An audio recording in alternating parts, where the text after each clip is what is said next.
Hello everyone, नमस्ते प्यारे बच्चों। आज का मेरा टॉपिक है पूंजी व्यय और आगमगत व्ययों के बारे में जानकारी। पूंजीगत व्यय, जिसे कैपिटल एक्सपेंडिचर कहा जाता है।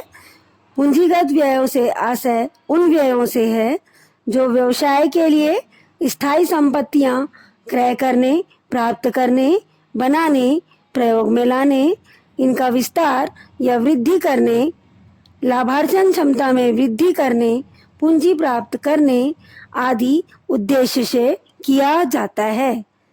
अर्थात निम्न आशय से किए गए व्यय पूंजीगत व्यय कहलाते हैं।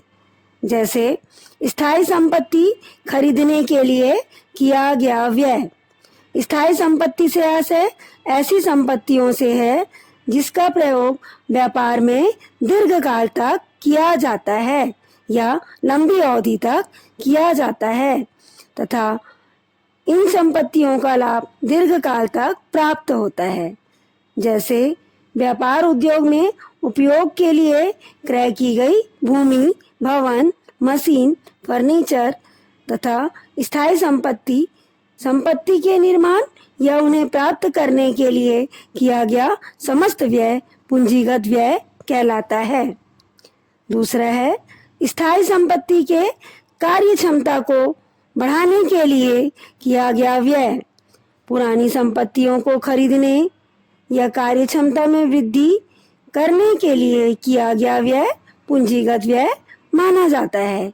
आवश्यकता अनुसार संपत्तियों की कार्य क्षमता में वृद्धि या संपत्तियों की कार्य क्षमता को बनाए रखने के लिए जो व्यय किया जाता है उन्हें पूंजीगत व्यय माना जाता है। तीसरा, व्यापार के विकास एवं विस्तार के लिए किया गया व्यय। व्यापार एवं व्यवसाय के विकास एवं विस्तार के लिए किया गया समस्त व्यय पूंजीगत व्यय माना जाता है। व्यापार से संबंधित अनुसंधान व्यय भी पूंजीगत व्यय माना जाता है यदि यह अनुसंधान सफल हुआ हो। अगला पॉइंट है व्यापार के लिए पूंजी एकत्रित करने के लिए किया गया व्यय। व्यापार एवं व्यवसाय के लिए पूंजी एकत्रित करने के लिए किए गए समस्त व्यय पूंजीगत व्यय कहलाते हैं। जैसे अंशपत्र, ऋण पत्र के निर्गमन के लिए किया गया व्यय, दलाली, कमीशन आदि। अगला पॉइंट है व्यापार की स्थापना पर किया गया व्यय। व्यापार एवं व्यवसाय की स्थापना के लिए किए गए विभिन्न व्यय जैसे कि पंजीयन, प्रारंभिक व्यय, विज्ञापन व्यय आदि पूंजीगत व्यय माने जाते हैं। बच्चों, पूंजीगत व्ययों की कुछ विशेषताएं हैं जिन्हें बताती हूँ। पूंजीगत व्यय स्थायी स्वभाव का होता है। पूंजीगत व्यय की उपयोगिता दीर्घकालीन होती है। सामान्यतः पूंजीगत व्ययों का स्वरूप दृष्टिगत होते हैं। जैसे यदि व्यवसायिक संपत्ति के रूप में मशीन क्रय किया जाता है तो इस मशीन पर किया गया व्यय पूंजीगत व्यय है, क्योंकि मशीन को देखकर पूंजीगत व्यय का आभास होता है। पूंजीगत व्यय कभी कभी होते हैं, पूरे वर्ष नहीं होते।